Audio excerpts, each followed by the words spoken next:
or any other time. Would I lie?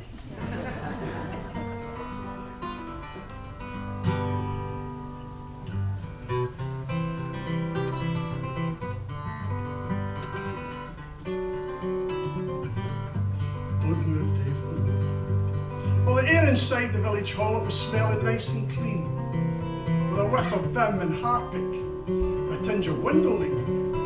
The floors were swept, the windows washed, it was looking nice and new, all ready for the pensioners and their annual Christmas do. And the tables lined along the walls were formed into a square, and it must be said the look of it had a festive Yuletide air. There were angels, stars and cherubim pinned all around the walls, and hanging decorations made of quilted toilet rolls. And one by one they all arrived and they settled in their place, making pleasant small talk as they waited to say grace, and they talked about the weather and were desperate to hear about all the operations each had suffered since last year. And the brownies brought them bowls of broth and pansy-patterned plates, and they got stuck in with their pinkies out in a sophisticated way. But one old guy, who I have to say was terribly uncouth, quickly slipped his false teeth out and started slurping soup. Now one old dear who had noticed this said, "In the name of God, will you take that spoon out of your face, put your teeth back in your gob?" But the old guy just looked puzzled and said, "If there's one thing I hate, it's bits of beef and lentil getting stuck beneath my plate." And a bald wee guy sitting next to him with a fancy hearing aid said, "Is that yon moaning woman on the bloody moan again? Well, she's always giving someone grief because she's crabbit right enough. Don't take any of her nonsense, man. Just tell her to shut up."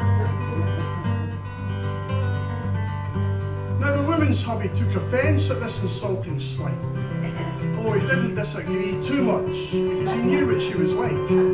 But he knew he must defend his wife against such common scum, so he threw a buttered bread roll at the guy with the shiny gums. Now his aim had never been too good, it really must be said, and the bread roll missed the gumsy guy and hit a granny's head instead. It went bouncing off her silver hair and she shouted, "What the heck? If it wasn't for this catheter, I'd come and wring your neck."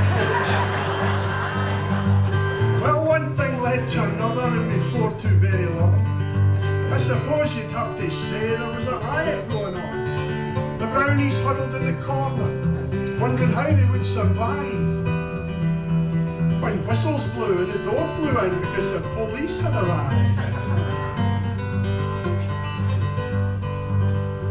And the chief inspector shouted out, "All right then, that'll do. We've got better ways to spend our time than deal with the likes of you. I'm going to take you to the station, and I'm going to lock you up. If you postmen apostle yobbos do not sit down and shut up."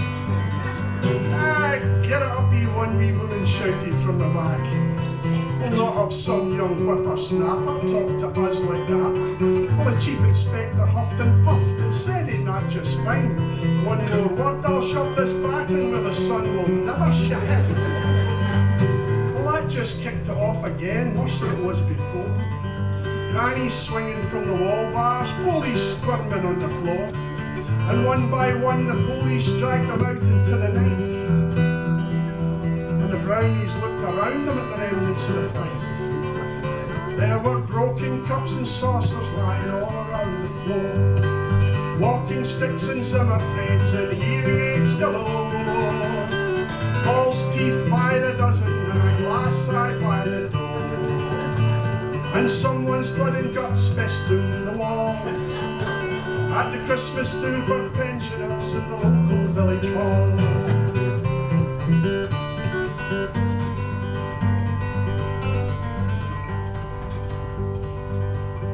Well, things have quietened down again and they're all friends now, one and all, and they've pretty much forgotten about the rumpus in the hall.